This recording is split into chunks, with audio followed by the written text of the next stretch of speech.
કોંગ્રેસની આ વખતે રાપર તાલુકા પંચાયતની અંદરમાં 110% બોડી બને છે ની એમાં તમારા ગામનું પ્રતિનિધિત્વ જ્યારે કોંગ્રેસ કરતું હશે ત્યારે તમારા ગામમાં કોઈ પણ સમસ્યા નહીં રહે એની હું ખાતરી અપાવું છું।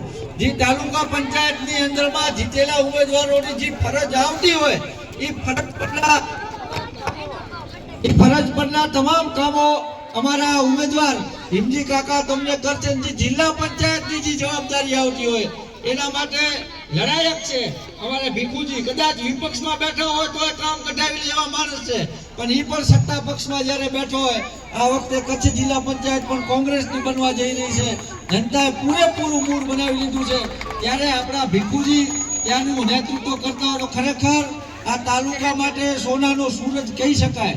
એટલે આપ તમામ લોકો હું તમને અહીંયાથી વિનંતી કરું છું, રિક્વેસ્ટ કરું છું કે 26 તારીખના એક દી તમારા તમામ કામ ધંધાઓ બંધ રાખી અને લોકતંત્રનું જે પર્વ છે ચૂંટણી, એ ચૂંટણીમાં ઉત્સાહપૂર્વક ભાગ લઈ અને ઉત્સાહપૂર્વક કોંગ્રેસ પક્ષના આપણા બંને યોદ્ધાઓને મત આપી અને જંગી લીડથી જીતાડજો એવી તમામ કનેથી અપેક્ષા રાખું છું।